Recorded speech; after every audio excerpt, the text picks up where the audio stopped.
ውስጥ የቡዳ መንፈስ እርስ በርስ ይቀናናሉ ብለን ነበርና እና ያ ሲቀናኑ እኛ ላይ የሚያንጸባርቁት ነገር እንዴት ነው? እኛ የምንቀናው እነሱ ሲቀኑ ነው በሰዎች ላይ የምንቀናው ወይስ እኛ በተፈጥሮ ነው የምንቀናው? አንተ አስታውስኩ እነዛ ቦምብ የሆኑ ጥያቄዎችን የምትጠይቀው ልጅ ነህ አይደል? አስታውስኩ። በጣም አሪፍ ጥያቄ ነው የጠየቀው። እሺ ጥያቄህ እንደገባኝ ከሆነ መናፍስት ይቀናናሉ ብለሃል እና እነሱ ሲቀኑ ነው እኛ የምንቀናው ወይስ እኛ ስንቀና ነው እነሱ የሚቀኑት ነው አይደል? እሺ በሴትም ሊሆን ይችላል በሰው ባለው ነገር ምናምን ነው። አዎ ይኸውልህ መንፈስ የሚቀናኑ ሆኖ አይደለም መንፈስ ነው ያልኩህ። ግን ከሰው ጋር ያሉ መናፍስቶች ግን ያ ሰው ግብር በጣም ለምሳሌ የሚባለው ሰውዬ ለሰይጣን ብዙ ነፍሳትን የሚገብር ከሆነ ሰዎችን የሚያሰቃይ ሰዎችን የሚገልለት ምናምን ከሆነ ሰይጣን ለዛ ሰው ያደላል። ከዛ ሌላ ሰው ላይ ደግሞ አጋንንት ይኖርበታል። ስለዚህ አጋንንት ደግሞ ይሄ እዚህ ሰው ላይ ያረፈው በራሱ ፍቃድ ይሆናል። በራሱ በአጋንንቱ ፍቃድ ብዙም ግብር ሳያገኝ በኃጢአት ሊሆን ይችላል፣ ግሎሲ በመፈጸም ወይ ደግሞ ሊሆን ዝም ብሎ በቃ ኖርማል ሰው ሆኖ እነዛ መናፍስቶች እኩል የሆነ ግብር ስለማያገኙ በባህሪ ግን አጋንንት ያለበት ሰው ሴት ሚስት ሆና እሱ ጋር ከተቀመጠችና ያኛው ደግሞ ብዙ ግብር ያገኘ መንፈስ ከሆነ ላረፉባቸው ሰዎች ሲፋለሙ መናፍስቶቹ እርስ በርስ ከሚደረግላቸው ግብር አንጻር ሰዎች ላይ ተጽዕኖ ሊፈጥሩ ይችላሉ። አንዱ ይሄ ነው ምክንያቱ። ግልጽ ነው። ሁለተኛ ደግሞ አብሮ የተወለደ የዛር መንፈስ ባህሪያችንን በደንብ ስለሚዋሃደው ለምሳሌ ቅናተኛ የሆነች ሴት በጣም የምትቀና ሴት በቡዳ የበላችው ወንድ እሱ ራሱ ቅናተኛ ነው የሚሆነው። ለምን? ቅናተኛ የሆነች ሴት በቡዳ ስለበላችው የእሷ ባህሪና መንፈስ በአጠቃላይ እሱ ለመቶ ስለሚጋባ እሷንም አያምናትም፣ እሷም እሱን አታምነው። ከኔ ጋር ነህ ወንድማችን? ስለዚህ እነዛ ሰዎች ለምሳሌ አጫሽ ነው፣ ቃሚ ነው፣ ደብተራው ምንም አይነት ባህሪ ሊኖር ይችላል። መተት ሲላክባችሁ ያ መተት ያደረገው ደብተራ ሰውዬ ከመተት አስደራጊው ሰው ጋር ሆነው መንፈስ ሲልኩባችሁ ከነ ማንነታቸው ነው የሚመጣባችሁ ብዬ እናገራለሁ አይደለም? እሱ ባህሪ ነው አንተ ላይ ቅናት ሆኖ የሚታየው። ቀናተኛ ከሆነ ሰውየው ማለት ነው ሲመጣ ከነ ማንነቱ ስለሚመጣ ነው። ኦኬ እንጂ ታዲያ አሁን ሌላው ደግሞ በዚህ ለምሳሌ መደምደሚያው አይቀናኑ መናፍስቶች ምን ይላል ክርስቶስ ማቴዎስ ወንጌል ላይ ሰይጣንን አያስወጣውም አላቸው። አንተ አጋንንትን የምታስወጣው በአጋንንት አለቃ ነው ሲሉት ሰይጣንን አያስወጣውም፣ ሰይጣንን ካስወጣው መንግስቱ ትፈርሳለች ይላል። ማስወጣት የሚለውን ቃላት መቀናነት በሚለው መውሰድ ትችላለህ። አጋንንቶች እርስ በርስ በፍጹም አይጣሉም፣ ይስማማሉ። ደም በፈሰሰበት ጦርነት ባለበት ቦታ ሁሉ ሄደው የሰው ደም ይልሳሉ፣ ወይም ደግሞ ግጭት ባለበት ቦታ ሁሉ ሄደው ሰው ይገላሉ። አንድ አይነት ናቸው። ግን የአለቅነትና የጨፍርነት ጉዳይ ነው ጉዳዩ።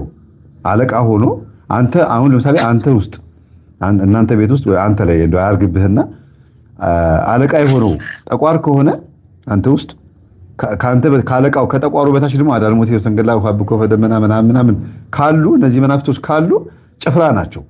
እነዚሁ መናፍስቶች ደግሞ ሌላ ሰው ላይ አለቃ ሊሆኑ ይችላሉ። ግልጽ ነው።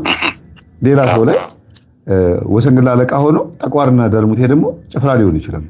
እንደ ዋና እንዳነገሱት ነው፣ ሰዎቹ እንደገበሩት ነው አለቃ የሚሆነው፣ እንዳረፉበት ሰው ነው የሚሆነው እንጂ በጣም በጣም በብዙ ኃጢአቶች ላይ በማንኛውም ቦታ ላይ መናፍስት እኩል ናቸው፣ ልዩነት የላቸውም። እንትንስ በእውቀትስ ለምሳሌ አንዳንዱ መንፈስ እኔ በምሄድበትና በምረዳበት ልክ የሚገባውና በጣም ደግሞ በቂ እውቀታቸው ይለያያል ወይስ ሁሉም እውቀታቸው አንድ ነው ማለት እንችላለን? ወይም ንቃታቸው ወይም እንዴት ነው ፈጣራቸው? አይዶን ነው። ልክ ነው ገብቶኛል። ፍጡር መሆናቸው መጀመሪያ መርሳት የለብህም። ፍጡር ናቸው። ሁለተኛ ነገር ደግሞ ምንም እንኳን መናፍስት ቢሆኑም በአይን የማይታዩ ቢሆኑም ሰው የደረሰበት ደረጃ ድረስ ነው የሚሄዱት። ለምሳሌ አንድ ጠንቋይ ቤት ውስጥ ያሉት መናፍስቶች እዛ ጠንቋይ ቤት ሆነው ሂድና ግዛት፣ ሂድና ገበያዋን አብዛላት ተብሎ አዲስ አበባ ላይ ወይ ከተማ ላይ ሆቴል ያለ ሴትዮ ጋር ሊላክ ይችላል። ከጠንቋዩ ቤት ወደ ከተማ ወዳለች ሴትዮ እና ያቺ ሴትዮ ከከተማ ሄዳ በመኪና ተሳፍራ ጠንቋይ ጋር ሄዳ አስጠንቁላ ለገበያዋ ድግምት ይዛ ነው የምትመጣው ለሆቴሏ። ያንን መንፈስ ተሸክማ ስትመጣ ከተማ ላይ ነው የሚመጣው መንፈሱ። ምንም እንኳን ገጠር ውስጥ ያለ ሰይጣን ቢሆንም በየአመዱ ቢልከሰከስ ያልተማረ ጠንቋይ ላይ ቢሆንም መንፈሱ ግን 8000 ዓመት ያስቆጠረ ወይም ከወደቀበት ጊዜ ጀምሮ ለዘመናት ብዙ ዓመት የተሻገረ ሰይጣን ነው አይደል እንዴ? ብዙ ዘሮችን እየጠፋ እየገደለ የመጣ ሰይጣን ስለሆነ አያውቅም ሊባል አይችልም። ስለዚህ ወደ ከተማ ሲመጣ ሴትዮዋ ጋር ሲመጣ በመጣበት ሳምንትና በመጣበት ቀን ላይ ያደርገው ይችላል። ያጠናል፣ ቤት ውስጥ ያለውን ነገር ያጠናል። ስለዚህ ሰይጣን እኛ ስናነብ ያነባል። ዩኒቨርሲቲ ስትገባ አብሮ ነው አፕዴት የሚያደርገው እውቀት በሄድክበት ቦታ ሁሉ የምታውቀው። ለዚህ ነው እኮ ዶክተሮች ላይ የተለያዩ ቀዶ ጥገና የሚያደርጉ ፋርማሲስቶች ላይ አንዳንድ እንትኖች ላይ ነርሶች ላይ ሲሆን ሰይጣን በዛው ሙያቸው ላይ ተደግፈው ሊገድል ይችላል፣ ሰው ሊጎዳ ይችላል የሚባለው። እንደገናም መሐንዲስም ይሁን ሌላም ፖለቲከኛም ይሁን ሰዎችን በጅምላ ሊገሉ ሊጨፈጭፉ ዲክታተር አምባገነን ሊሆን ይችላሉ። ለምን? እንደ ቦታቸው መንፈሱ አብሮ ስለሚዘምን ማለት ነው። አብሮ ይማራል፣ አብሮ ይሰለጥናል። አሃ እንደዚህ ነው። ልክ አንድ መነኩሴ በጧፍ እያበሩ እንቁላሏን ሲጠብሱት ሰይጣኑ እችን ነገር እንኳንም አስተማሩኝ እንዳለው አይነት ነገር ነው የሚሆነው። ግልጽ ነው አይደለ? ስለዚህ አብሮ ይዘምናል እና ይሄ ወደ ከተማ መጥቶ ሆቴል ላይ ሂድና ቢዝነሷን አብዛላት፣ ገበያዋን አብዛላት። ሴትዮዋም ደግሞ እኔ ጋር በወር መታ ወይም በአመት መታ ግብሯን እንድታቀርብ ውስጧ ላይ ሆንና ገፋፋትና አምጣትና ለኔ ግብሬ እንድታመጣ አምጣት ይለዋል። ሂድና ገበያ አብዛ ብቻ ሳይሆን ልቧ ተነሳስቶ ገፋፍታ ደግሞ ገንዘብ አግኝቻለሁ በእርሶ መጀን እንደው አባብዬ ብላ ደግሞ ደስ ብላት ልትመጣ ትችላለች። በሬ ተሸክማ ልትመጣ ትችላለች። ይሄን የሚያደርገው ግን የተላከው ሰይጣን ነው እና ወጥ ቤቷ ላይ አርፎ ቤቱን ማበላሸት ይችላል። አንድ ወጥ በማበላሸት ቤቱን ሊያሰድብ ይችላል። ከዛ ደግሞ ምግቡን ማጣፍጦ ወይም ከስተመሮችን አብዝቶ ወደ ስራ አንተ በሆቴሉ አጠገብ ሱክ እያልክ ስታልፍ ወጡ ሸቶህ ደግሞ እንድትገባ ማድረግ ይችላል። ምግቡ ሸቶህ የቆርጥ ስጋው የሚጠበሰው በር ላይ በካምፋየር የሚጠብሱትን ስጋ አድርጎ በዛ እንዲሸትህ አድርጎ ያስገባሃል። ይሄን የሚሰራው ግን ሰይጣኑ በራሱ ነው። ሴትዮዋ እንደዚህ አርግ ብለው አይደለም። ገብቷል? ይላካል፣ ሰይጣን ይላካል። ሂድና ባልና ሚስትን አጣላ ተብሎ ይላካል። ወይም ደግሞ ሂድና ንብረቱን አጥፋበት፣ አውድምበት። ግን እንዴት ማውደም እንዳለበት ሰይጣኑ መጥቶ አጥንቶ አይቶ ነው የሚለው። ለምን? የብዙ ዓመት ልምድ ያለው ነው፣ ኤክስፒሪየንስ አለው። የፈለገ በየአመዱ ቢልከሰከስም ገጠር ምኖር ከተማ ያው ጥፋት ነው፣ ምንም ለውጥ የለውም። ምናልባት ግንቡ ነው የሚኖሩበት ቤት G+3 4 ምናምን ሊሆን ይችላል። ገጠር ደግሞ ምናልባት ጎጆ ቤት ሊሆን ይችላል። ግን ትዳር ነው፣ ላይፍ ነው፣ ምንም ለውጥ የለውም። ግን አንዳንዶቹ ለምሳሌ እየሰማሁ ነው። ትንሽ ስልኩ ምን አደረገው? ወደቀብህ እንዴ? አንተ እንትን ወድቆብኝ ነው ስልኩ ወድቆብኝ ነው። እና መንፈስ ያዘው፣ ጥያቄ እንዳትረሳው። መንፈስ ወደ አንተ ቤት ከሆኑ ሰዎች ተልኮ ይሄን አርግበት ተብሎ ሲላክ የተላከው አንድ ነገር ነው። ሂድና ከሚስቱ ጋር አለያይ ከሆነ አንተ ጋር መጥቶ እንዴት ማለያየት እንዳለበት ባህሪህን ነው የሚያጠናው፣ ጸባይህን። ቡና ሲፈላ፣ ቲቪ ላይ ፕሮግራም ሲከፈት፣ ወዮ ነገር እንግዳ ሲመጣ ያንን ምክንያት አድርጎ ነገር እየፈለገ ነው የሚሰራው። ይሄንን ግን ዲቴል አይነገረውም ነው የምልህ ከተላከበት ቦታ ላይ። ለዛ ነው እውቀት አለው የሚባለው ከኑሮ ኤክስፒሪየንስ እንጂ ጸጋውን ተገፏል። እንዲያውም በእውቀት እኛ እኮ እንበልጠዋለን፣ ግን በተንኮል በማስተማር ደግሞ የበለጠ ስለምናግዘውም ጭምር ነው አስባለሁ። እሺ እንትን አንዳንዶቹ ማሰብ ምንድነው ማየት የማይችሉ መስማት የማይችሉ አሉ እና ኢቭን ድግምቱም ሲደረግ በልምምድ ምንድነው በምልክት እያሳያቸው ነው የሚባል ነገር አለና መስማት የማይችሉና ማየት የማይችሉት እንዴት ነው እውቀት የሚኖራቸው? እንዴት እስቲ ንገረኝ ፕሊስ እባክህ። አንዳንድ የመናፍስት አይነቶች መስማት የማይችሉ ማየት ደግሞ የማይችሉ ተብሎ ከፋፍለ ነግረህን ነበር። እሺ እነዚህ መናፍስቶች መስማት ካልቻሉና ማየት ደግሞ ካልቻሉ እንዴት ነው ማገናዘብ የሚችሉት? ሰው ፊት ለፊት። ዞዲያክ ላይ እንደዚህ አይነት መናፍስቶች አሉ። እያንዳንዱ ዞዲያክ ትርጉም እንትናቸው ይለያያል። አንድ ሰባተኛ ይሄ አሰድሳት፣ ሰንቡላ፣ ሸርጣን የሚባሉት እነዛ ውስጥ በየተለያዩ ዓለማት ውስጥ ያሉት መናፍስቶች አንዳንዱ ጆሮ የማይሰማ ነው፣ አንዳንዱ ደግሞ አይኑ ማያይ ነው ምናምን የተባለው በሰው ሰውኛ ነው እንጂ ሙሉ አይደሉም ለማለት ነው። ለምሳሌ በማርቆስ ወንጌል ምዕራፍ 9 ቁጥር 28 ላይ ምን ይላል? አንተ ዲዳና ደንቆሮ መንፈስ ውጣ እልሃለሁ ይላል። ማርቆስ 9:28 ላይ አንተ ዲዳና ደንቆሮ መንፈስ ውጣ እልሃለሁ እንግዲህም እንዳትመለስበት ይላል ክርስቶስ ከሰውየው ሲያስወጣው ሰይጣኑን። ለምንድን ነው ዲዳና ደንቆሮ ያለው? ሁለት ነገር ነው። አንደኛ የመንፈሱ አፈጣጠር የወደቀበት ቦታ ላይ መንፈሱ ሲወድቅ እግዚአብሔር ያን መንፈስ እንዳይሰማ ያደረገበት ምክንያት ይኖራል። የመጽሐፈ ሄኖክ ምዕራፍ 2 ላይ እነ ስማዚያ እና ሚዛራክ እነ ጭሙኤል፣ ግሙኤል፣ ጥሙኤል እየተባሉ የሚጠሩት የወደቁት መላእክቶች ስልጣናቸው የተለያየ ስለሆነ እንዳወዳደቃቸው የተከለከሉት ነገር አላቸው። እግር ባይ አሁን ለምሳሌ በመላእክቶች ዓለም ክንፍና አንገት ብቻ ያላቸው አሉ አይደለም? በስዕል ሲሳለው ከኔ ጋር ነህ ግን ወንድማችን አጠገብ የተከፈተ ነገር አለ መሰለኝ። ሌላ ሀሳብ ውስጥ ነው መሰለኝ። አረ የሰማው ነው። እሺ ክንፍና አንገት ብቻ ያላቸው መላእክቶች እንዳሉ በቤተክርስቲያን በስዕል ደረጃ ይታወቃል። እነዚህ ሰራዊተ መላእክት ይባላሉ አይደለም? በሰው ሰውኛ እነዚህ መላእክቶች በሰው ሰውኛ እኛ እጅና እግር ያላቸው አይን አፍንጫ ያላቸው አገን እንሰራቸዋለን እንጂ መልአክ ተብሎ እንደኛ እጅ እግር አፍንጫ ያለው የለም። ተግባራዊ ግን ያያሉ ይሰማሉ ማለት ከኛ ጋር ይግባባሉ ማለት ነው። በማየት ያዩናል፣ በመስማት ይሰሙናል፣ በመራመድ ይመጣሉ እየበረሩ እንደምንለው። እነዚህም ደግሞ አይን የላቸውም ጆሮ የላቸውም አይናገሩም የሚባሉት መናፍስቶች ደግሞ ልክ እንደዛው ያረፉባቸውን ሰዎች ባህሪ ይዘውም ይመጣሉ። እነዛ ያን መጽሐፈ ሄኖክ ላይ ከደቂቀ ሴት ከደብረ ቅዱስ ተብሎ ከሚባለው ቦታ ላይ ሲወድቁ ያረፉባቸውን ሰዎች ማንነት ይዘው ነው የሚወድቁት። አንድ ስልጣን ያላቸውን ሰዎች ባህሪ። እንደገና መናፍስቶቹ ራሳቸው ደግሞ ምናልባት ታሪክ ታውቁ ከሆነ በኖህ ዘመን ጃይንቶች ወይም ራአይቶች ቁመተ ረጃጅሞች በውሃ ሙላት ሞቱ ነው አይደል? ኖህ በመርከቡ ተረፈ፣ እነሱ በውሃ ሙላት ሞቱ ይላል። የሞተው ግን ምናቸው ነው? ስጋቸው ነው። ስጋቸው ሞተ። መናፍስቶቹ ግን በውሃ አይታፈኑም። ሰይጣን በውሃ አይታፈንም። ያረፉበት ስጋ ያንን ያዳቅለው በጄኔቲካል ሞዲፊኬሽን ወይም ጂኤምኦ ተብሎ በሚጠራው አይነት ዛሬ በምንጠራው አይነት ነገር አዳቅለው ጃይንት ያደረጉትን ስጋቸውን ነው እግዚአብሔር የገደለው። መናፍስቶችማ ኦልሬዲ ዘላለማዊ ናቸው። ሲፈጠሩም ዘላለማዊ ናቸው። እርኩስ ሆነው ዘላለማዊ ሆነው ይኖራሉ። መላእክቶች ደግሞ ቅዱስ ሆነው ይኖራሉ። ስለዚህ ያረፉበት ያ ስጋቸው ምን ያደርግ ነበረ ሲባል ሰዎችን ይገል ነበረ። በዛ ስጋ ላይ ጃይንት በሆነው ወይም ደግሞ ረጅም በሆነው ራአይት በሆነው በዛ ስጋ ላይ አድሮ በእጃቸው ይዘው ስጋን ይቦጫጭቁ ነበር።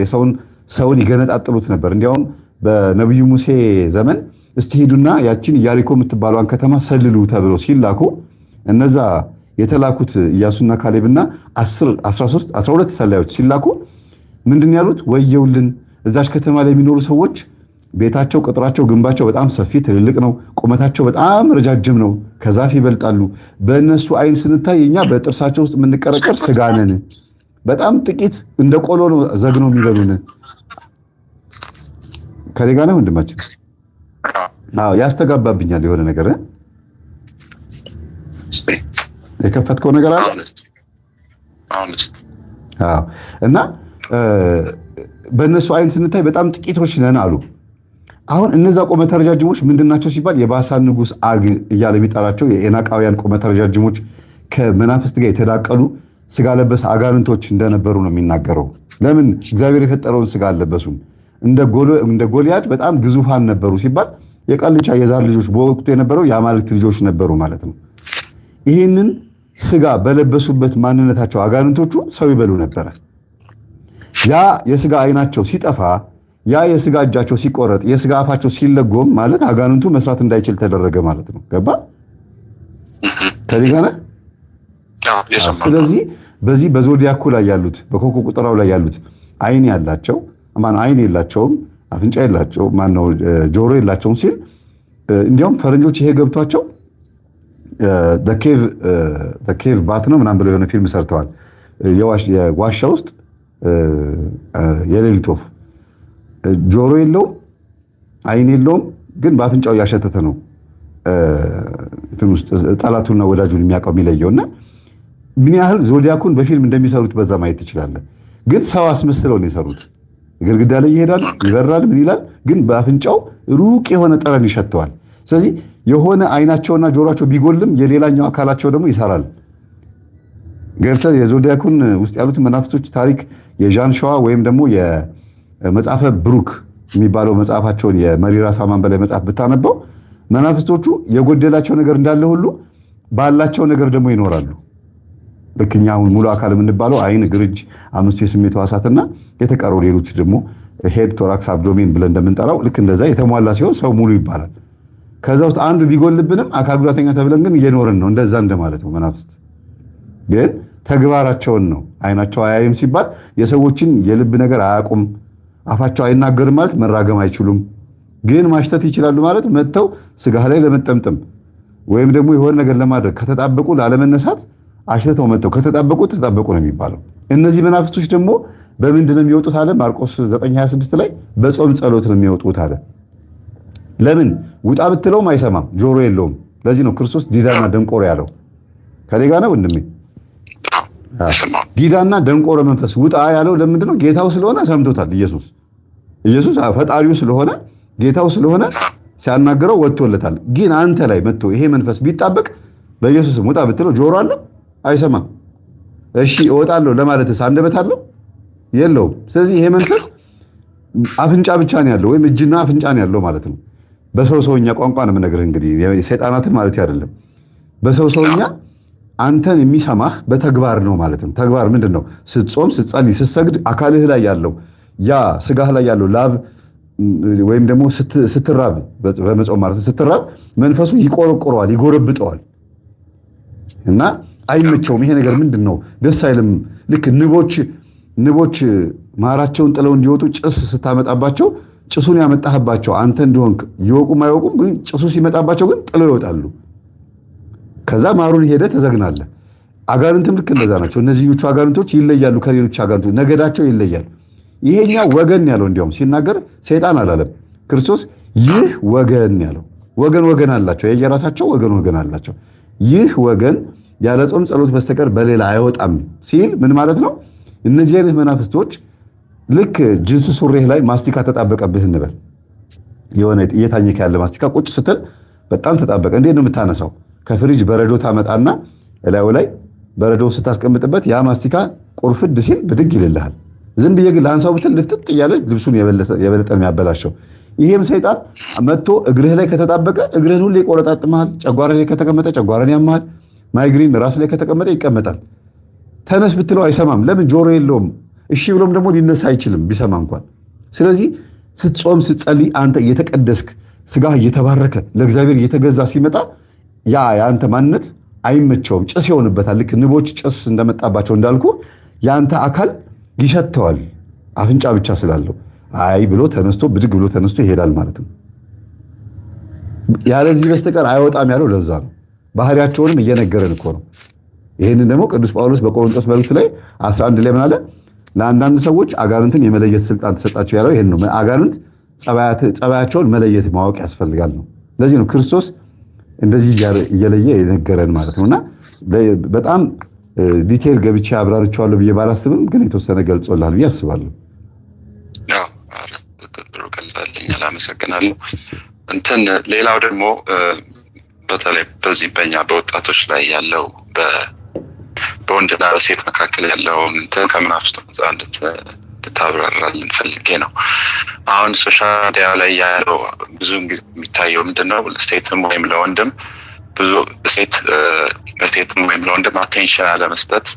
አቴንሽን በሰጠ ቁጥር ያ ሰው እየጠላ ወይም እየናቀ ይመጣል። ስለዚህ እዛ ሰው ላይ ኩር መሆን ምናምን እንዲህ አይነት ነገሮች አሉና ይሄ መጀመሪያውኑ እኛ ከማዳመጣችንም በፊት የመናፍስት ጸባይ ናቸው ወይ?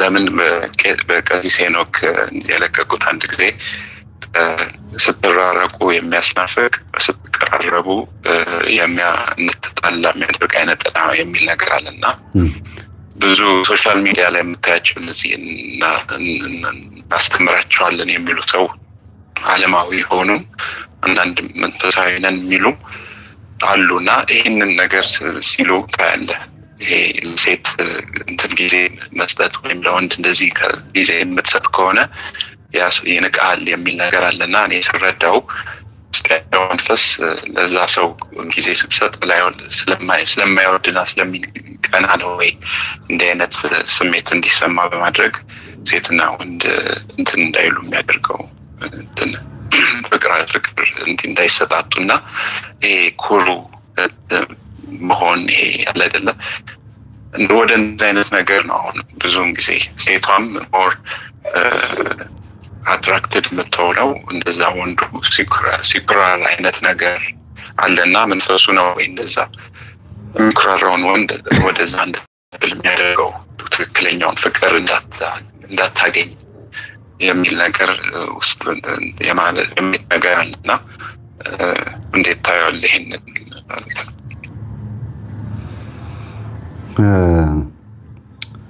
እሺ ወንድማችን አሁን ምንድነው በዚህ አጋጣሚ ቆይ አንድ ጊዜ ለአንተ መልስ ከመመለስ በፊት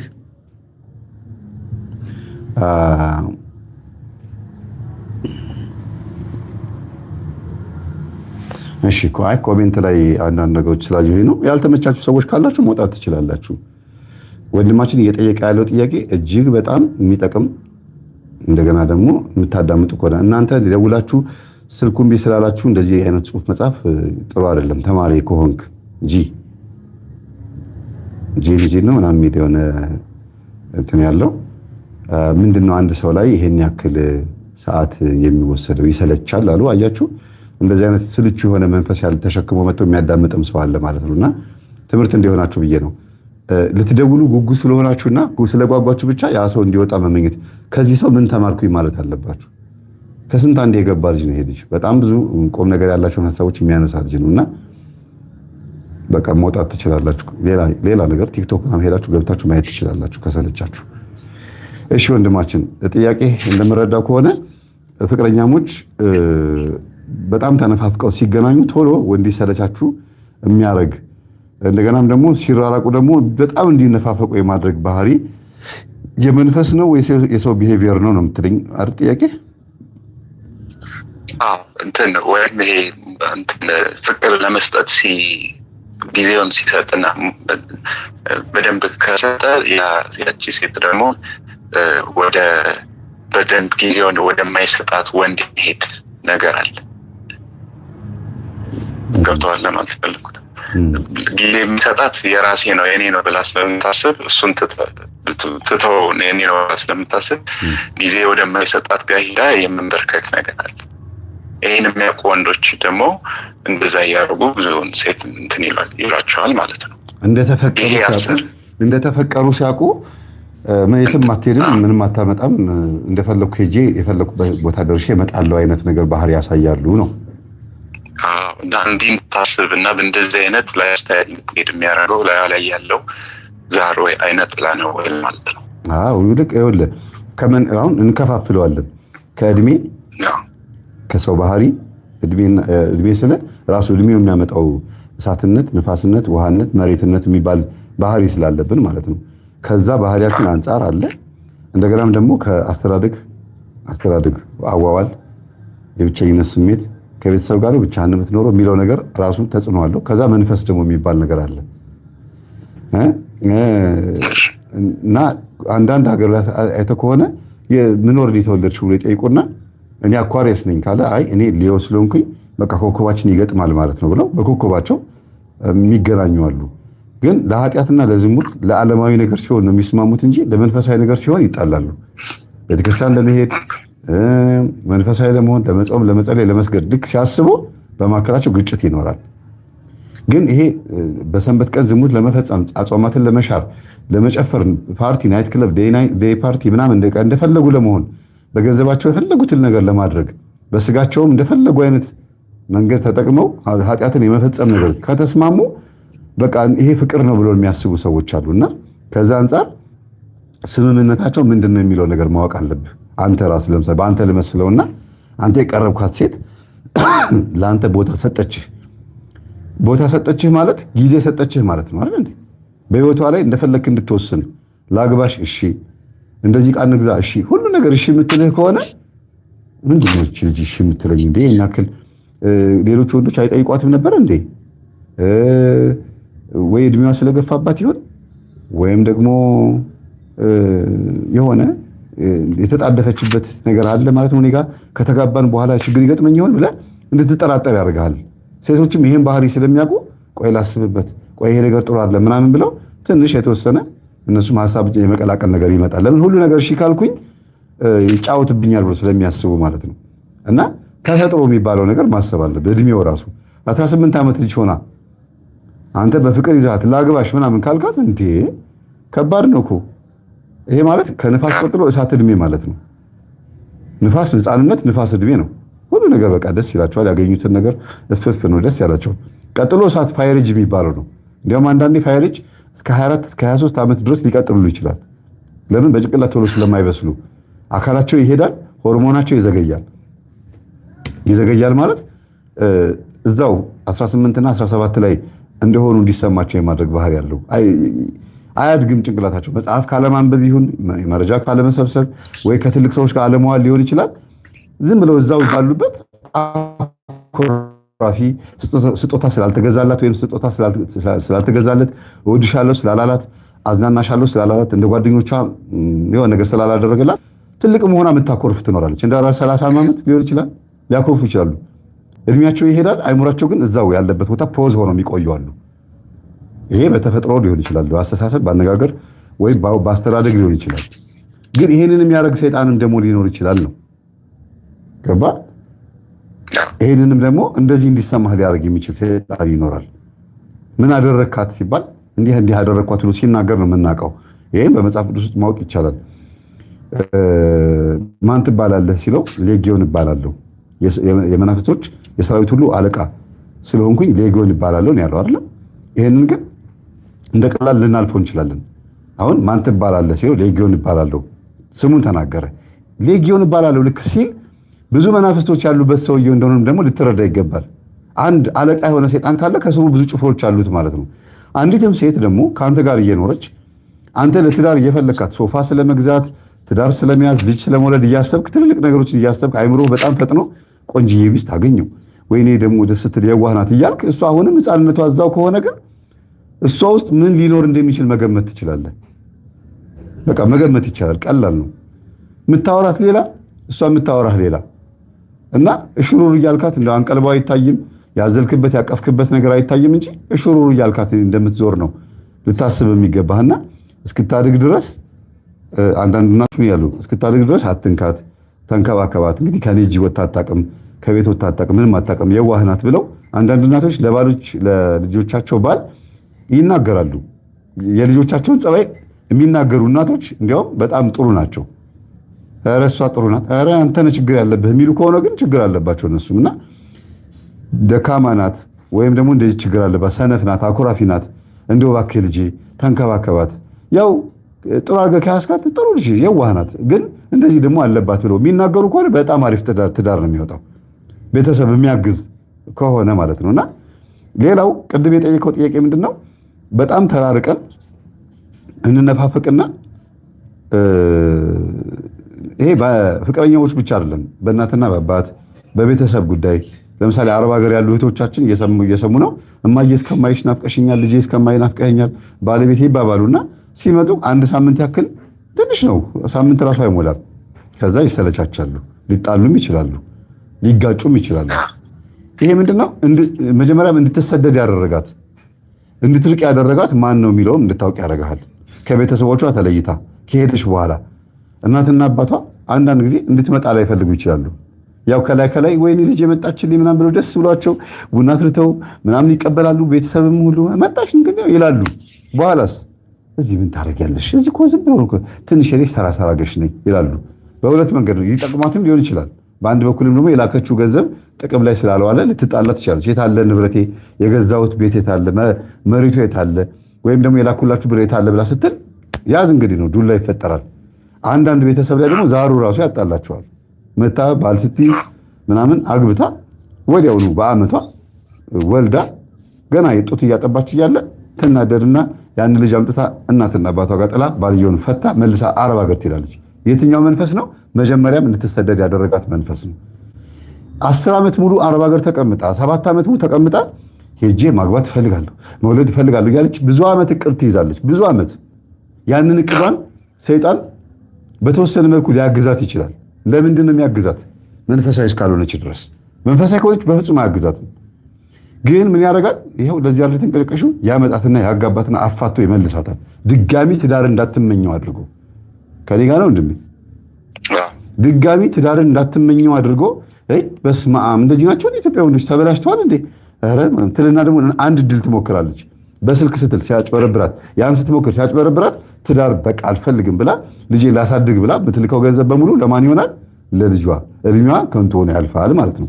ይሄ ምሳሌ ነው። እንግዲህ አንተም የቀረብካት ሴት ምሳሌ አድርገህ ያመጣሃት ሴት ወይም የጠየቀኝ ጥያቄ እንደ ምሳሌ አድርገህ የምነግርህ ያቺ ሴት ከአንተ መጀመሪያ የራቀችው ወይም በስልክ የተዋወቃት ሴት ቶሎ ወደ አንተ ያልመጣችው ሴት በጣም ናፍቀሃት በስልክ ድምጿ ደስ ብሎ በቃ እስክትመጪ ነው ብለህ ከመጣች በኋላ አንድ ሳምንት ያክል ከተዋወቃችሁ በኋላ ነገሩ ቶሎ ስልችት እንዲል የሚያደርገው መጀመሪያ ያነፋፈቃችሁ ነው ማለት ይቻላል። ከዛስ አሁን ደግሞ ከተገናኛችሁ በኋላ ደግሞ ስለ ትዳር፣ ስለ ዕቃ መግዛት፣ ስለ ዕቅድ ታወሩና ትወያዩና በጣም ደስ ብሏችሁ ትዳር ውስጥ ከገባችሁ በኋላ የሚፈጠረው ነገር ደግሞ አስበው። ምናልባት ብዙ ኬዞች ይኖራሉ። አንዳንዴ ዘረኝነት ሊኖር ይችላል። አንዳንድ ጊዜ ደግሞ በዝሙት አለመጣጣም ይኖራል።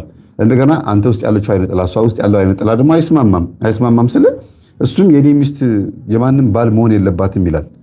አንተም ደግሞ አንተ ውስጥ ያለችው ደግሞ የኔ ባል የማንም ሚስት መሆን የለበት የማንም ባል መሆን የለበትም እኔ ብቻ ነኝ የሱ ብላ ስለምታስብ አይነ ጥላዋ ከሚስት ጋር ሁሌ ታናቁራለች። ከዛ ትሰለቻችሁና ሂጅ በቃ እንዲያም አልፈልግም ሂድ በቃ ትባባሉና ትለያያላችሁ። ስለዚህ የመናፍስቱ እገዛ አለበት፣ እድሜም እገዛ አለበት፣ ማህበረሰቡም እገዛ አለበት። ሁኔታዎች በአጠቃላይ ማለት ነው። መደምደም አይቻልም በአንድ ነገር ላይ። ኦኬ ጥሩ እንትን አሁን ይሄ ለምሳሌ ከዚህ በፊትም ጠይቄዋለሁ። ለምሳሌ እኔ አሁን የሆነ ሀሳብ እያሰብኩ ነው ልበልና እኔ የማስበውን አንዳንድ መናፍስቶች ሂንት ለማግኘት ይሞክሩና በሂንቱ መሰረት አንተን ወይም የሆነ ፓተርንህን እያዩ በዛ መሰረት የሚያጠቁሃሉ። ቀጥታ ደግሞ የሆነ ነገር ሳስብ የማስበውን ወዲያው የሚያነቡ መናፍስቶች ዛር ሲሆን ነው ብለህን ነበራል። ዛር አይነ ጥላ መሰለኝ። እነዚህ ዛር አይነ ጥላዎች እነዚህን ኢንፎርሜሽን ወደ መተቱም ወደ ምኑም ማሰራጨት ይችላሉ ማለት ነው። ይኸውልህ ዛር ራሱ ድሮ መተት ነበረ። ዛር ከመሆኑ በፊት ለምሳሌ የአንተ እናት አንተን ከማርገዟ በፊት ትዳር ይዛ ሳትወልድ በፊት 2 ዓመት በትዳር ላይ ተቀምጣለች እንበል ለምሳሌ ነው። እሺ ከዛ የሆነ መተት ተወረወረባት። በአጥር ገፋሽኝ፣ በእህል አሰጣሽ ወይም ደግሞ በሌላም ጉዳይ ከአንተ አባት ጋር ሆነው በነበሩበት ሰዓት ሳትጸነስ አንተ የሆነ መተት ተወረወረ ቤታችሁ ግቢ ላይ። ያ መተት እናትህ ላይ ገብቶ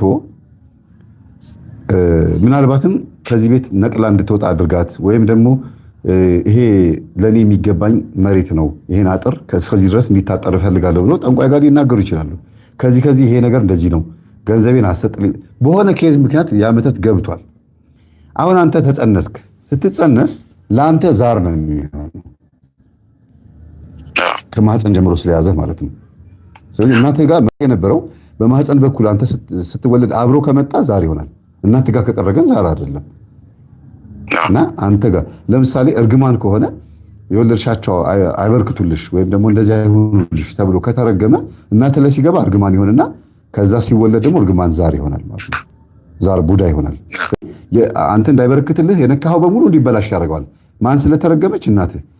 እናትህ ስትረገም ፍሬዋን የተረገመው ገና ሳትጸነስ አንተ ሐሳቧ የማግባት ሐሳቧ በአጠቃላይ ሁሉ ነገሯ ተያያዘ ማለት ነው። ስለዚህ መንፈሱ ይመጣና እናትህ ላይ ተቀምጦ ልጅ ስትወልድም ያቀነጭረዋል፣ ገንዘብ ስትይዝም ያቀነጭረዋል። ምንም ነገር አይበርክትልሽ ስለተባለ የነካችሁን ነገር ሁሉ ያበላሻል ማለት ነው። ከንብረቶቿ ውስጥ ደግሞ አንዱ አንተ ነህ ማለት አንተም ንብረት ነህ እኮ ዕቃ ነህ እኮ ለቤተሰብ ብታድግም የፈለገ ብትሆንም ለእናት ልጅ ነህ ሁልጊዜ። አሁን ያ ዛር መንፈስ ከአንተ ጋር ሲወለድ አንተን ነው በደንብ የሚያቅፍ። እናትህን ግን የሚያውቃት ከተወረወረበት ጊዜ ጀምሮ ነው። ለምሳሌ በተወረወረባት በአመቷ ከሆነ አንተ የተረገዝከው እናትህን የሚያውቃት ለ1 ዓመት ያክል ነው ማለት ነው። አንተ ላይ ግን ከማህፀን ጀምሮ የምትበላው ምጣውን፣ የከለር ምርጫህን፣ አጠቃላይ ሁኔታህን ያውቃል። ሁለተኛ ደግሞ የተወለድክበትን ወር ለምሳሌ ጥቅምት ወር ከተወለድክ በጥቅምት ወር ላይ የሚነበበው ኮከብ በኢትዮጵያ ከሆነ ኢትዮጵያ ኮከብ በኢትዮጵያ ተነበው ያ ሰይጣን መቼም አጋንንት የራሳቸው ኮንፈረንስ አላቸው፣ የዓለም አቀፍ ህግና ስርዓት አላቸው። ለዚህ ነው ክርስቶስ ሰይጣንን ካስወጣው መንግስቱ አይጸናለትም ያለው። መንግስት ካለ ህገ መንግስት አለ። ያ ህገ መንግስት ደግሞ አውደ ነገስቱ፣ ፍትሐ ነገስቱ ማነው አውደ ነገስቱ፣ መፍትሄ ስራዩ፣ ዞዲያኩ፣ የኮከብ ቆጠራው ምናምን ስለሆነ በዛ ኮከብ ውስጥ ያለውን ባህሪ ያላብሳል። ልጅ ሆነ ህፃን ሆነ ግትር እንድትሆን ለምን በዛ ወር የተወለዱ ሰዎች ግትር ይሆኑ ይላል። በተለይ መጋቢት ወር ከመጋቢት እስከ ሚያዝያ አካባቢ ያሉ ሰዎች ግትር ናቸው ተብሎ ይታሰባሉ። ካፈርኩ አይመልሰኝ ደረቅ ናቸው ይባላሉ። እንግዲህ ሰዎቹ ሳይሆኑ በዛ ወር ሲወለዱ ይሄ መንፈስ እንደዛ እንዲሆኑ ያደርጋቸዋል ነው። አሁን አንተም ልክ ስትወለድ በጥቅምት ወር ላይ ከተወለድክ ጥቅምት ወር ላይ ያለው ያ የተጻፈውን ነገር እንዲሆንብህ እያደረገ ነው የሚያሳድግህ። ጣፋጭ ነገር እንድትወድ፣ የዋህ ጅል፣ ምስኪን፣ ሰዎች የሚያጠቁህ የሚጎዱህ፣ በሁሌ የምታለቅስ በዚህ ቀን አይስማማውም እንደዚህ ምናምን ያለ ይጠቅስልሃል። ያንን ሆነ ስትገኝ አብሮ አላሳደገህም፣ በደንብ አያውቅህም። በቃ ከማወቅም አልፎ ሰዎች እንዲያውቁህ አድርጎ ተውት፣ እሱ ባህሪው ነው ጸባዩ ነው ተብለህ እንዲወሰንብህ ያደርጋል። ይሄ መንፈስ በቃ አንተ እንዲደመደምብህ ያደርጋል። ከአንተ አልፎ ከመንፈሱ አልፎ ሰውም አንተን አውቆህ አይ እሱ እኮ በቃ ባህሪው አመሉ እኮ ነው ይባላል። ግን ያን አመል የሰጠህ ሌላ ነገር ነውና ከዛ የተወረወረው ደግሞ ሌላ ከተወለድክ በኋላ ቡዳ ሊበላህ ይችላል። ቆሎ ከሆንክ አነጋገር ከቻልክ በአነጋገር ምትስቅ ምታሽካካ ከሆንክ ደግሞ በዛም ሊገባ ይችላል። ካደግክ በኋላ ስራ ስትሰራ ስኬታማ ከሆንክ በጭንቅላትህ በጣም ክፍት ከሆነ አይምሮህ ሊወሰድ ይችላል። እድል መተት ሊወሰድ ይችላል። በትምህርት ጎበዝ ከሆንክ የምትበልጣቸው ካሉ ምቀኛ ሊነሳብህ ይችላል። ይሄ ሁሉ ደግሞ ከተወለድክ በኋላ የሚገባብህ መተት ነው። ግን እነዚህ መናፍስቶች አንተ ውስጥ መግባት ፈልገው ሲመጡ አንተ ውስጥ ያለው መንፈስ እንዲገቡ ቢፈቅድላቸውም ላይፈቅድላቸውም ይችላል። ለምሳሌ አንተ ውስጥ ያለችው ሴት ዛር አይነ ጠላ ሆና ግን የተወረወረው ከየት ነው? ከጎረቤት ነው። የጎረቤታችሁ ሰውዬ ወንድ አባወራ ከሆነ መተቱን የላከው የወንድ ዛር መንፈስ እናት ውስጥ ገብቶ አንተ ጋር ይመጣል ማለት ነው። ሴትዮዋ ሚስትየዋ ከሆነች የጎረቤታችሁ ሚስትየዋ ከሆነች ደግሞ መተቱን የምትልከው የሴትዮዋን ባህሪ ይዞ መጥቶ በማህፀን በኩል ወደ አንተ የሚመጣው ሴት ዛር አይነ ጠላ ነው ማለት ነው። ከዛ አንተ ውስጥ ሆና ባሌ ነው ትላለች መንፈሷ። ግን ሴጣን ጾታ የለውም፣ ማሊያ ለብሶ ነው የሚሰራው። ግልጽ ነው አልማወራ? አዎ። ከዛ አንተ ውስጥ ሆና ግሎሲም እንድትጀምር እንደገና ሴታ ሴት ባህሪ እንዲኖርህ ከዛም አልፎ ተርፎ ሴቶች ሲቀርቡ ጸባይህ እንዲያስጠላ ብቻ ሴቶች እንዲቀርቡ ሊያደርግ የሚችለው በሙሉ እያራቀች እያበላሸች ምን ታደርጋለች ማለት ነው? የምትቀርባቸውን ሴቶች በሙሉ እየሳቁብህ እንዲርቁ ወይም እንዳይመቹህ አንተ ማቃቂር እንድታወጣባቸው እያደረገች ታሸሻለች ማለት ነው። እና ያንን የምታደርገው ሰይጣን አንተ ውስጥ ያለችው አይነ ጥላ ለዚህ ስራዋ የሚጠቅማት መንፈስ ከሆነ ናግባ ትለዋለች። ለምሳሌ ደጋግሜ እንደምናገረው አንተ ውስጥ ያለችው ሴት ዛር አይነ ጥላ ቡዳ አይነ ጥላ ነች። በቃ ማንም እንዲቀርብብኝ አልፈልግም ብላለች። የሆነች ሴት ደግሞ ወደደችህ፣ መስተፋቀር ላከች። ያ መስተፋቀር መንፈስ መጣ አንተ ውስጥ። ከዛ ምን ያደርጋል? ልግባ አስገቡኝ አጋባ ተብዬ ነው ብሎ ይመጣል ሰይጣኑ። ውስጥ ያለችው ምን ታደርጋለች? አይ ባሌ ነው ልትል ትችላለች። ግን ናግባ ሰራዊት ትሆነኛለችና ታጋባና ታፋታለች ማለት ነው። ለምን? ሰይጣኑ ሲመጣ መቼም ለደግነት አይመጣም። አጋባ ተብዬ ነው ወግ ማድረግ አሳይ ተብዬ ነው ከዛ በኋላ ምናምን አይልም። ለጊዜው ነው የተላከው። ያጋባቸዋል፣ ያፋታቸዋል። በ6 ወራቸው በ1 ዓመታቸው ከወለዱ በኋላ ሲንግል ማም እንድትሆን ወይም እሱም ደግሞ እዛም እንትን እንዲል ብቻ በሆነ ነገር ያፋጃቸውና ያለያያቸዋል። ሰይጣኑ ግን መጥቶ ተቀላቅሎ ይቀራል ማለት ነው። መስተፋቅር ሆኖ የመጣውም ሰይጣን ይቀራል። ከዛስ የመጠጥ የዝሙት የምናምን መስተፋቅር ሆኖ ይቀራል ማለት ነውና የገቡት መናፍስቶች አይነ ጥሏን የሚረዷት የሚያግዟት ከሆነ ብቻ ነው የምታስገባቸው እንጂ መንፈሶቹ ሰውየው ቢሞትም መተት ያደረገው ሰውየው ቢሞትም ባይሞትም ቢኖርም ባይኖርም የታዘዙትን ተግባራቸውን ይፈጽማሉ። ሁልጊዜ ሰውየውን አስለቅስ ከተባለ ወይም አስለቅሳት ከተባለ ያ ትእዛዙን ያዘዘው ሰውዬ የትም ይሁን ምንም ይሁን የራሱን ህይወት ይኑር ያግባም አያግባም፣ እነሱ ግን ትእዛዛቸውን ይፈጽማሉ። ለምን? ግብር ስላላቸው። ይሄ ነው። ግን ይሄ ሀሳብ አሁን ለምሳሌ አሁን የሆነ ነገር እያሰብኩ ነው ልበል እና እቅዳችሁና ሀሳባችሁን አትናገሩ ሰይጣን ይወስደዋል የሚል ነገር አለ እና ከዚህ በፊት ዛር ከሆነ ግን ባልናገረውም ለሰውም እንትን ባላወራውም ዛሩ ራሱ ውስጥ የማስበውን ያውቃል የሚል ነገር ብለህን ነበርና ይህንን መፍትሄው ያው እየሰገዱ እየጾሙ እየጸለዩ ማሰር ነው ማለት ነው። የምሮ እንዲለቀኛል። አይ ሀሳብህ እኮ ጥያቄ እኮ አልተረዳሁትም። ሀሳባችንን አብራራው። ሀሳባችንን እንዳያውቅ ማድረግ እንችላለን ወይ ነው ጥያቄው ወይስ እንዴት ነው? አልገባኝም። አዎ ዛር አይነ ጥላ ከሆነ ከዚህ በፊት ሀሳባችሁን ለሰውም ባትናገሩ ያውቀዋል ብለን ነበር። ኦኬ ሶ አሁን ያንን እንዳያደርግ እንዴት ነው ለማለት ነው። ቢካዝ እሱ ካወቀ ለሌሎቹ መናፍስቶችም ወይም መናገር ይችላል ብዬ ነው። ትክክል። አይ ስፔሲፊክሊ ለይተህ አይነ ጥላ ከሆነች ስላልክ ነው አሁን የምመልሰው እንጂ ሁሉም መንፈስ አንተ የምታስበውን አያውቅም። ሶስት መንገድ አለ አንተ የምታስበው ነገር የሚያውቁበት መንገድ ማለት ነው። አንደኛ ተናግሮ አናጋሪ የሚባል ነገር አለ። ተናግሮ አናጋሪ ማለት ሰው ላይ ሆኖ አድሮ ይመጣና አግሬሲቭ ሆነ እንድትናገር እንድትቆጣ ክብረነክ የሆኑ ስድቦችንና ክብረነክ የሆኑ ነገሮችን ይሰድብህና በምታወጣው ማንነት በምትናገረው ንግግር አንተን ሊያውቁ ይሞክራሉ። ጸባይህንም እቅድህንም ምንህንም። አንዱ ይሄ ነው። ግልጽ ነው። ዛሬ ኔትወርክ ትንሽ እየተቆራረጠ አስቸግሯል። አንደኛው በደንብ አዳምጡ። እናንተ ውስጥ ያለው ነገር የሚያውቁበት መንገድ አጋንንት ማለት ነው። ልባችን ውስጥ ገብተው መመርመር የማይችሉ መናፍስቶች ከሆኑ ከውጭ ከሆኑ መናፍስቶቹ አውቀው መጥተው ነገር ይፈልጋሉ። ልክ እንደ ፖለቲከኛ ማለት ነው። አይገርምም ግን ይሄ መንግስት እኮ እንደዚህ እኮ ነው ማለት ጊዜ አዎ በጣም ይገርማል ማምላችሁ እናንተም ከተባበራችሁ ቢንጎ ይላል ይላችሁና ሄዶ ያቃጥራል፣ ያስይዛችኋል፣ ያሳስራችኋል። አናግሮ የልባችሁን የማወቅ ማለት ነው። ልክ መናፍስትም እንደዚህ ነው የሚያደርጉት። ሁለተኛ ደግሞ በድርጊታችሁ ማለት ነው በምታደርጉት ነገር ሊያውቃችሁ ይችላል። ውሏችሁን በማየት ቤተክርስቲያን የምታዘወትሩ ከሆነ ስራ ቦታ የምትጸልዩ መሆናችሁን ቼክ ያደርጋል። ምን ይላል? ከዛስ ያውቃቸዋል ማለት ነው። ሶስተኛው ግን በአእምሯችሁ ውስጥ ያለውን ነው። በአእምሯችሁ ውስጥ ያለውን ነው። አእምሯችን ውስጥ ያለውን ነገር ደግሞ በሁለት መንገድ ነው የሚያውቁት። አንደኛ ዛር መንፈስ፣ አብሮ የተወለደው መንፈስ እቅድህና ፕላንህን ያውቃል። ስታስብ ያስባል። የነፍስህ አካል ላይ ከተቀመጠ አእምሮ ላይ ከተቀመጠ፣ አይነ ጥላ ብዙ ጊዜ አእምሮ ላይ ነው የምትቀመጠው። ከተቀመጠ ይሄ መንፈስ የምታስበውን ያውቃል። ቀድሞ አበላሽ ይጠብቃል። ምንድነው እኔ እንደዚህ አስቤ ሲሄድ ተበላሽቶ ነው የሚጠብቀኝ? እንደዚህ ምንድነው ይሄ ነገር የሚቀድመኝ ነገር ትላላችሁ። እና አትናገሩ የሚባለው ለሁሉም አይነት ሰይጣን አይደለም። ሁሉም ሰይጣን እንዳይሰማ ሳይሆን ቢያንስ ከውጭ ያለው ሰይጣን እንዳይሰማ ነው። ግን በአእምሯችን ውስጥ ያለውን ሰይጣን ደግሞ እንዳይሰማን ማድረግ እንችላለን። ወይም ደግሞ ያሰብነውን ነገር እንዳያውቅ ማድረግ ይቻላል።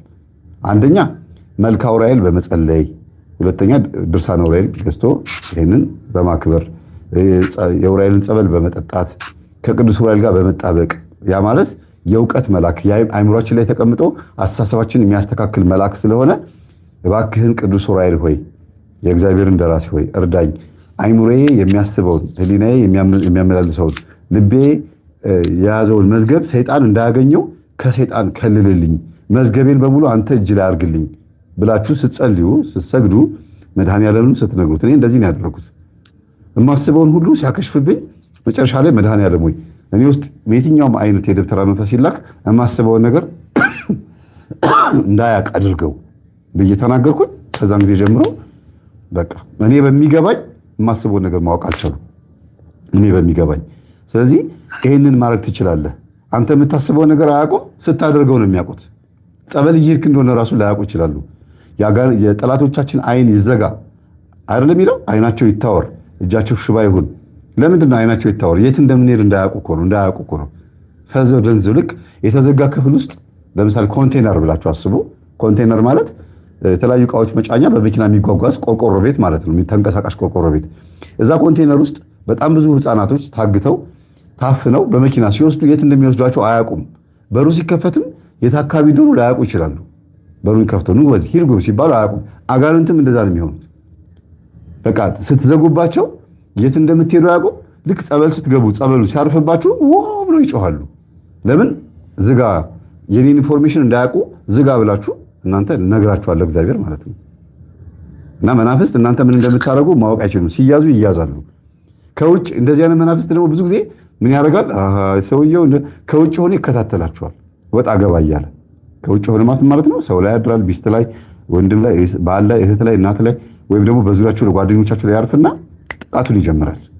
ከውስጥ ሆኖ ማወቅ ስላልቻለ እናንተ ደግሞ ትልቁ ስራችሁ ምንድን ነው? መጀመሪያ ሁልጊዜ የምላችሁ ታሰር ነው። ታሰር ነው በቃ።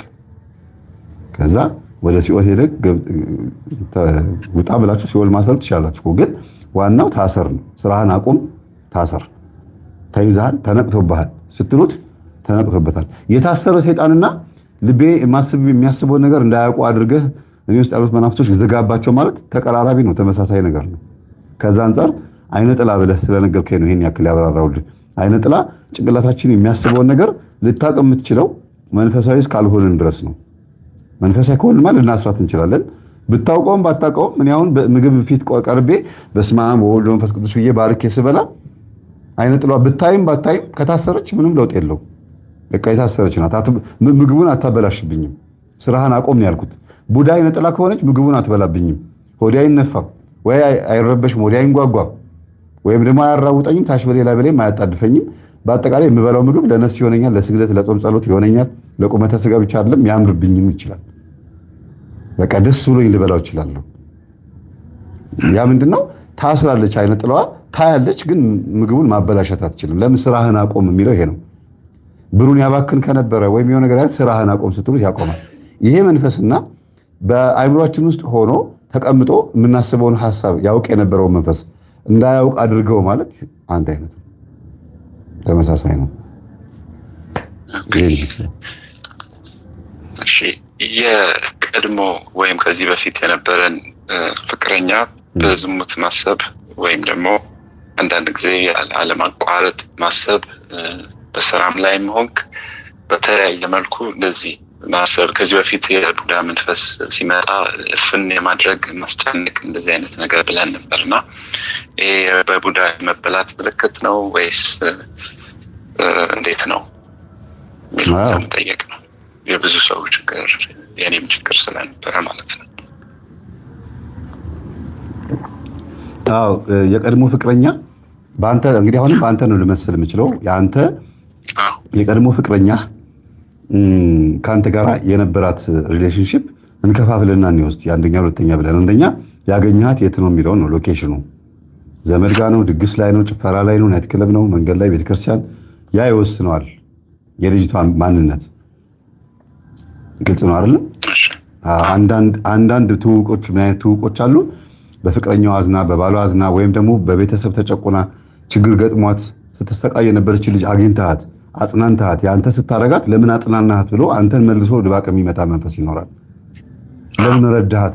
እኔ እኮ እንድትጎሳቆል እንድትበላሽ አመንዝራ እንድትሆን ዱርዬ እንድትሆን ነው የምፈልገው ብሎ የሚያስብ መንፈስ አንስተሃት ስላከበርካት ግን መንፈሳዊ ስላልሆን ከአንተ ላይ መጥቶ ደግሞ ተጽዕኖ ይፈጥርብና አንተም ከጎዷት ውስጥ አንዱ ነው እንድትሆን የሚያደርገው። የሆነ ጊዜ ላይ ትጎዳታለህ። ከዛ ምን ብለህ ትርቃታለህ መሰለህ? አይ ለካ ችግር አለብሽ አንቺም ሰዎቹም ወደው አይደለም እንትን የሚሉሽ ምናምን ብለህ አንተ ራስህ ከነዛ ውስጥ አንዱ ጎጂ ነው የምትሆነው ማለት ነው። እንግዲህ የዝሙት መንፈስ ደግሞ አገናኝቷችሁ ከሆነ የተገለጠባት አይተህ ወይም መልኳን አይተህ ወይም ደረቷን የሆነ ነገሯን አይተህ ከሆነ ዋው ስታምር ብለህ ቀርበሃት ከሆነ ያገናኛችሁ አይኑካ ነው ወይም የዝሙት መንፈስ ነው። ይሄ የዝሙት መንፈስ ካገናኛችሁ ስትለያዩም ያ የዝሙት መንፈስ ነው አንተ ጋር የሚመጣው። ግልጽ ነው አይደለ? አንዲት ልጅ እኔ መርካቶ ላይ አስታውሳለሁ፣ ድሮ ፎቶ ቤት ሰራ በነበርኩበት ሰዓት ቤተክርስቲያን ማታ የመዝሙር ጥናት አገልግሎት ነበር፣ ጥምቀት ደርሶ ማለት ነውና ሮጬ ወደ ቤተክርስቲያን ለመሄድም ፈለኩ። እቃም ደግሞ ተሸክሜያለሁ እና ትራንስፖርት ላይ ሆነን ሌባ አሉ እና በጣም የሚገርማችሁ ሌባዋን ያዛት። ሌባዋን ያዛት፣ የወሰደችውን ንብረት አስመለሰ እና ልጁን አውቀዋለሁ። ሌባዋን ያዛት ልጅ አጋጣሚው ከመርካቶ አንድ ላይ ተሳፍረን ወደ መገናኛ ነበር የምንመጣው ሰው ወደ ሰፈር እና ልጁን በቅርበት አውቀዋለሁ።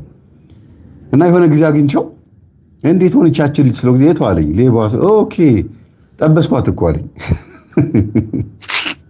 እንዴት አልኩት። አይ በቃ አስተማርኳት፣ ገሰጽኳት፣ ነጠላ አስለብሼ ቤተክርስቲያን ወሰድኳት ምናምን አለኝ። እሺ አልኩት። ከዛ በቃ ፖሊስ ጣቢያ አልወሰድኳትም። ፖሊስ ጣቢያ ይዣት እሄዳለሁ ብዬ ከአውቶቡስ ይዣት ወርጄ ሲል አንዳንዱ ሰዎች ምን አሉ፣ አውቆ ነው ተባባሪ ነው ምናምን ምናምን አሉ። አውቆ አብሮ ተባባሪ መስሏቸው ነው። እና ምንም ሰው አያስፈልግም እኔ ራሴ ፖሊስ ጣቢያ ወስዳታለሁ እያለ እንዲያውም በጥፊ ሁሉ መትቻታለሁ አለ። ስትወራጭብኝ ሰው ፊት ላስ አድርጋታለሁ አለ። ከዛ ግን ልጅቷ በቃ ስመታት ብርድ አለች። ከወረድን በኋላ በእናትህ ወንድም የለህም እህት የለህም በእናትህ ተወኝ፣ በቃ እኔ ወንድሜን ለማሳከም ነው ምናምን ምናምን አለችኝ አለ። እሺ በቃ ስልክሽን ስጭኝ፣ ቤተክርስቲያን ነገ ጉባኤ አለ። ያው በእውነት ከዛ በኋላ ግን ድጋሚ ካገኘሁሽ እንደዚህ ማን ብሎ አስፈራራት። ግን ደወለች፣ እሱም ደወለ። ከዛ እንዴት ነሽ አላት። እግዚአብሔር ይመስገን ነይ ጉባኤ አለ ሲላት እሺ ብላ ሄደች። ተዋወቁ። የሚገርም ነገር ከልጅቷ ጋርም አብረው አልቀጠሉም። ቀጥሎ ከሷ በኋላ እሱ ራሱ ሌባ ሆነ። እዚህ ገባ ማለት ነው። እሱ ላይ ዝሙት ብቻ አይደለም ሌባ ሆነ። የእሷ መንፈስ ምክንያቱም በዝሙት አብረው ተኝተዋል። በዝሙቱ ተጋባበት። የሌብነቱ የዝሙቱ መንፈስ ብቻ ሳይሆን ይኸውልህ ብዙ ጊዜ ሩካቤ ወይም ዝሙት ባህሪን ማነው ጸባይን የማጋባት ነገር አለ ይባላል። እንግዲህ ዛሬ ትንሽ ሳላለችብኝ ብርድ መጥቶኝ ይቅርታ አድርጉልኝ። እሺ ቤተሰቦች ብርድ ትንሽ አለች። ያው ኑጌን እየጠጣሁኝ ያለሁትና ሳሉ ድንገት ሲመጣ ቅርታ። እሺ እና ይሄ የሌብነት መንፈስ ማለት ነው እሱ ውስጥ የገባበት ከእሷ ጋር መተኛት ከጀመረ በኋላ ነው። እና ተይዞ ታሰረ የሚባል ወሬ ሰማሁና ሄድኩኝና አንተ አልኩት አለኝ ከልጅቷ ጋር ተኝተህ እንደዚህ በቃ እንትን ብለህ ነበር ስለው ጊዜ አዎ ምንድን ነው ታዲያ እንዴ ተጋብቶብህ እኮ ነው ለእሷ ችግር ሰው ጊዜ ዝም ምን ያለኝ። ምክንያቱም ትምህርቴን እንደማይወደው አውቃለሁ አንድ አካባቢ ስለሆነ በጣም ነው የገረመኝና አስተማርኩት፣ ነገርኩት። ከእስር ቤት ከተፈታ በኋላ የኛ ትምህርት ተከታታይ ሆነ ሄድች። አሁን የዝሙት መንፈሱም ሌላውም ቅድም እንዳልከው እርግማኑም እንደዛው ነው የሚሆነው። የተረገመች ልጅ ከሆነች ወይም የተረገመ ሰው ወንድ ከሆነ አንተ ስትቀርባቸው እርግማኑ ይሰራል። እርግማኑ ምንድነው? ያ ህይወታቸው እንዲበላሽ የሚያደርግ ከሆነ የዛ ነገር ሰለባ ነው የምትሆነው አንተ ራስህ። የልጅቷ እርግማን ሰለባ ትሆናለህ። ጨፍራዎቹ ወደ እኔ ስለሚመጡና በሩካቤ በደንብ ነው የሚጋቡት። በሩካቤ በመሳሳም በአካል ንክኪ በመዳራት በምናምን መንፈስ በደንብ ነው የሚጋባው በደንብ። ከዚህ ልክ መንፈሳዊ መሆን ስትጀምር ነው ችግር የሚጀምረው። አንዳንዶቹ ግን ቡዳይ ነጠላ ከሆነባቸው መንፈሳዊም ሳይሆኑ ዓለማዊም ሆነው እንትን የሚላቸው አለ። የማያስነካቸውም ለዛ ነው ማለት ነው።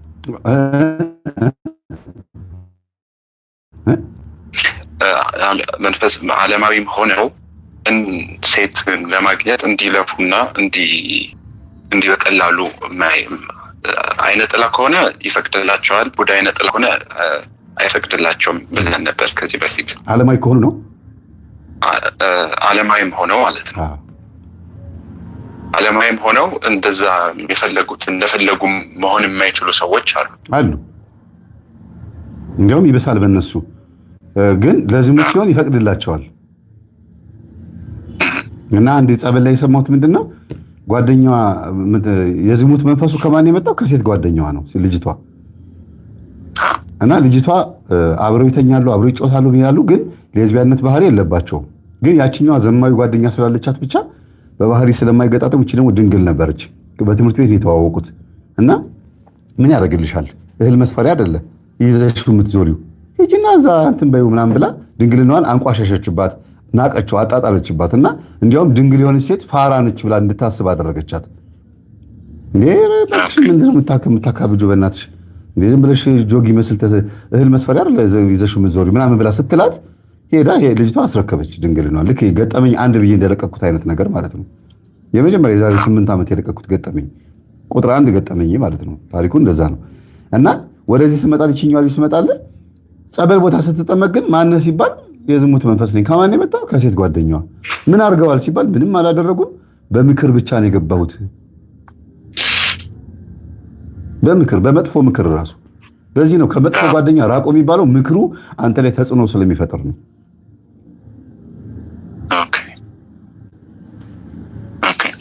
ስለዚህ አሁን ይሄ ለምሳሌ አሁን ስትመኝ ቡዳው ገባ ሲባል ያ ሰው በግሉ ሲመኝ ነው ቡዳ ያንን ተንተርሶ የሚገባው ሰው ላይ። ለምሳሌ አንድ ሰው አንድን ሰውን ሲመኝ ከሱ ተነስቶ ወደዛኛው ሰው ይገባል የሚል አስተምሮ አለ። የሚገባው የዛን የመጀመሪያው ያየው ሰው ስሜት ፈቃድ ተንተርሶ ነው የሚገባው መንፈሱ በናቹራሊ ባለው ፍላጎት ማለት ነው። ፈቃድማ መተት ነው የሚሆነው። ፈቃድ ከሆነ ገባ ሂድና ግባ ተብሎ ሲላክ መተት ሆኖ ይላካል። ሰይጣን ነው። ቡዳ ከሆነ እኔ ለምሳሌ የቡዳ መንፈስ ኖሮብኝ አንድ ሴት ስመለከትና ከኔ ወደሷ ተመኛዋትና ሲገባ መጀመሪያ እንድመኛት የተመኛዋት በራሴ በናቹራሊ በተመኛዋት መልኩ ከዛ ተታሽነት ነው ቡዳው የሚገባው ወይስ እኔን ራሱ እንድመኛት አነሳስቶ ነው ከዛ የሚገባው? እንደ መንፈሱ አመጣጥ ነው። አንተ ውስጥ ገብቶ ልብ ውስጥ ገብቶ የተቀመጠ መንፈስ ካለና አይንህ ላይ የተቀመጠ ከሆነ የምታያቸውን በሙሉ ይጥልልሃል። እነዛ ሰዎች ደግሞ አንተን አይተው ከሆነ ደግሞ የእነሱ መንፈስ አንተ ላይ ሲመጣ እንድታያቸው ያቺም ሴት በዝሙት እንድትወድቅ ድንግልና እንድታጣ አንተ እንድታበላሻት ለመበላሸቷ አንተ ምክንያት እንድትሆን የሚፈልግ መንፈስ ከሆነ እንደ ሁኔታው ሊለያይ ይችላል። ግን የቡዳ መንፈስ ከሆነ አንተ ላይ ሆኖ ልጅቷን ያያት የቡዳ መንፈሱ አንተ የምትፈልገው ምን እንደሆነ ያውቃል። አይምሮህን የሚያነበው ከሆነ ዝሙት ከሆነ ዝሙት፣ ልጅቷን ማታለል ከሆነ ማታለል፣ አይ ጀስት ልጠቅማት ነው የሆነ ነገር ላረጋት ነው እንደዚህ ማን ብለህ አንተ አስበህ ከሆነ ከመጣሽ ማርያም ጣምጣሽ ሄድና አንተ ሰው እንድትጠቅም ስለማይፈልግ ለመንፈሳዊ ጥቅም ለወንድማማችነት ለጥሩ ነገር የቀረብካትን ሴት በዝሙት ወድቀህባት ራስህን ጠልተህ በጣም በቃ ደስ በማይል መልኩ ከልጅቷ እንድትርቅ ሊያደርግ ይችላል። በስራ አፍረህ እንድትርቅ ሊያደርግ ይችላል። ስለዚህ እንደ መንፈሱ ማንነት ይለያል። ለምሳሌ አንተ መንፈሳዊ ልትሆን የማይፈልግ መንፈስ ግን ያመለጥከው መንፈስ ካለ ይከታተልሃል። ለዚህ ነው መጽሐፍ ቅዱስ በእናንተ ዙሪያ የሚውጠውን ፈልጎ እንደሚያገሳ አንበሳ ይዞራል ማለት አንተ የምትቀርባቸውን ነገሮች በሙሉ በማራቅ አንተን ማሰልቸት፣ አንተን ማበሳጨት የሚሰራ መንፈስ አለ። እንደ ሰባኪ እንውሰደው እኔን ወይም ደግሞ የሆነ አገልጋይ ዘማሪ ወይም ደግሞ ብቻ ዲያቆን ሊሆን ይችላል። ምሳሌ ላድርግልህ። ያ ሰው ሰዎችን እንዲያገለግል ሰው እንዲረዳ የማይፈልግ መንፈስ ይኖርበታል ወይም ደግሞ ይከተለዋል። ስለዚህ በወንድምነትና በእህትነት ቀርቦ ካወያያት በኋላ በተደጋጋሚ ልጅቷ እንድትደውል ወይም ደግሞ በተደጋጋሚ ልጁ እንዲደውል አድርጎ እነዛ ሁለት ሰዎች በሁለቱ መካከል ምንም እንኳን ትልቅነትና ትንሽነት ልዩነት ቢኖርም በሆነ ነገር አገናኝቷቸው አልተገባ አይነት ቅርርብነት እንዲኖራቸው አድርጎ በዝሙት ይጥላቸውና ያራርቃቸዋል። ስለዚህ ይሄ መንፈስ መጀመሪያ የዝሙት መንፈስ አይደለም፣ ግን የዝሙት መንፈስ ሆኖ ሊተውን ይችላል። ምን ለማድረግ?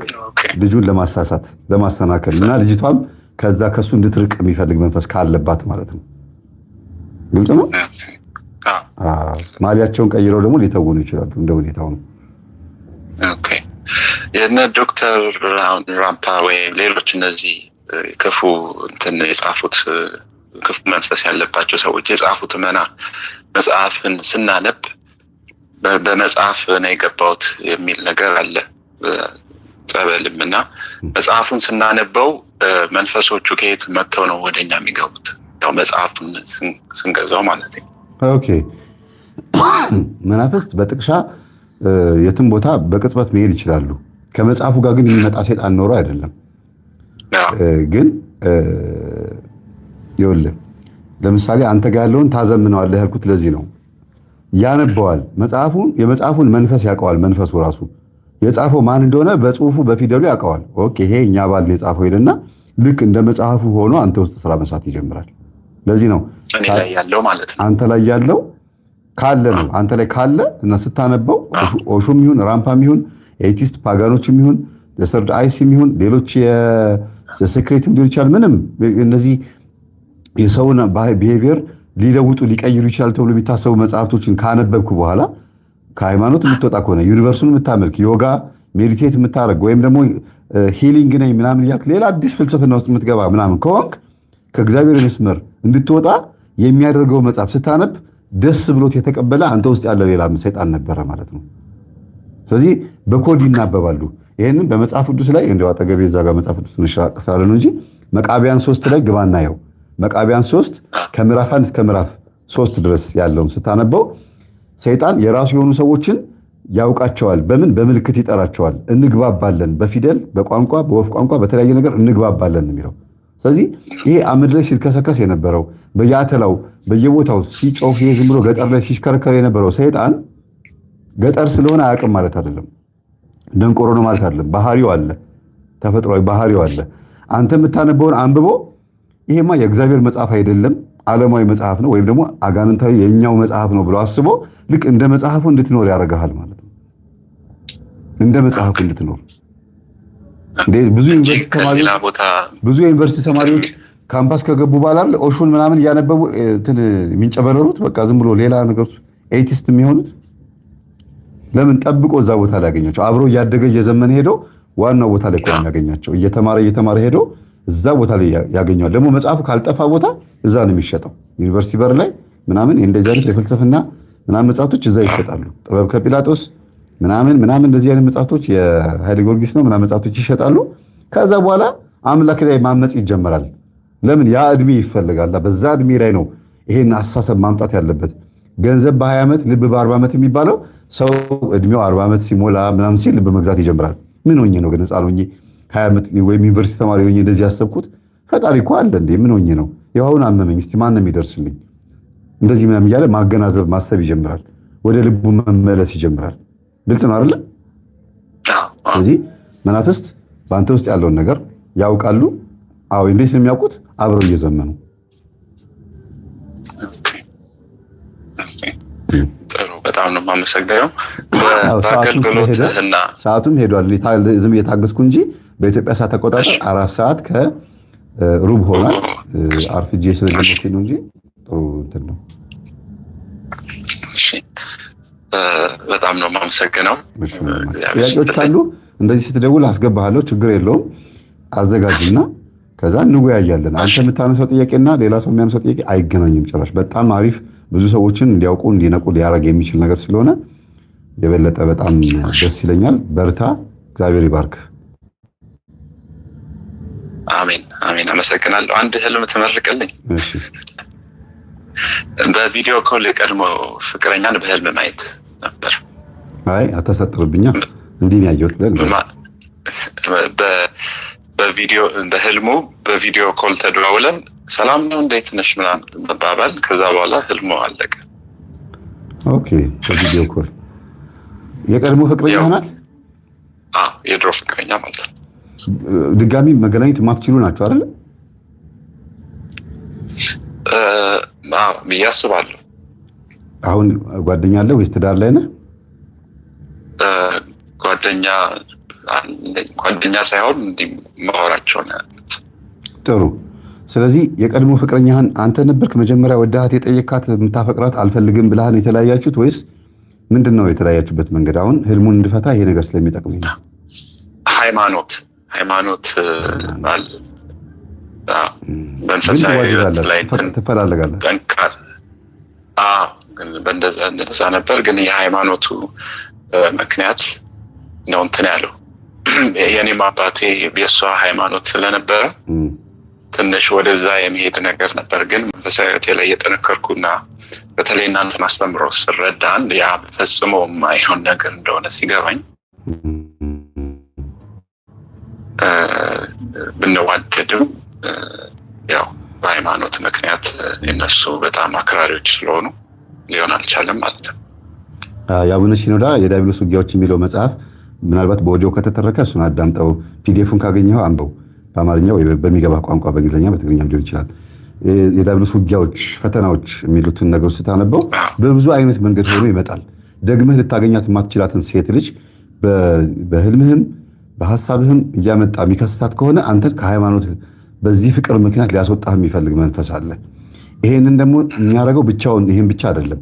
ሃይማኖት ውስጥም ጸሎት ስትጸልይ እንዳይመለስልህ ለማድረግ መጋረድ፣ ገንዘብ እንዳይበረክትልህ፣ ሴቶችም ስትቀርብ እነዛ ሴቶች አንተ ጋር ጥሩ ቅርበት እንዳይኖራቸው አድርጎ ይሄኛውን ብሎክ እያደረገ ያኛውን ደግሞ እየከፈተ ለምን ወደ እሷ አትሄድም? ዝም ብለህ እኮ ነው የሸሸኸው፣ ይሄ እኮ ዝም ብለህ እኮ እየተፈላሰፍክ ነው እያለ ወደዛ ነገር እንድትሄድ የማድረግ ባህሪ ሊኖረው ስለሚችል ተጠንቀቅ እና ልጅቷን መለወጥ ማስተካከል የምትችል ከሆነ በትክክል ልጅቷን መለወጥ ማስተካከል ችለህ ቀደም እንዳልኩ እንዳው ከመጥፎ ነገር የምታመጧቸውን ሰዎች የራሳችሁ ስታደርጉ የእነሱ መንፈስ እናንተን ይወጓቸዋል የሚለው ነገር እያሰብክበት መለወጥ ትችላለህ። አይ ካልክ ግን አቋምህ አሁን ባለህበት ሁኔታ ደስተኛ ከሆንክ ግን ስቀህበት ነው ማለፍ ያለብህ። ደግሞ እንደዚህ ማሳየት ጀመርክ አይነ ጥላ በስላሴ ስም ታሰር ምናምን ያልክ እንትን ማለት ነው። ለምን አንዳንድ ጊዜ አይነ ጥላ ዓለማዊ ከሆንክ ሴቶችን ታርቃለች።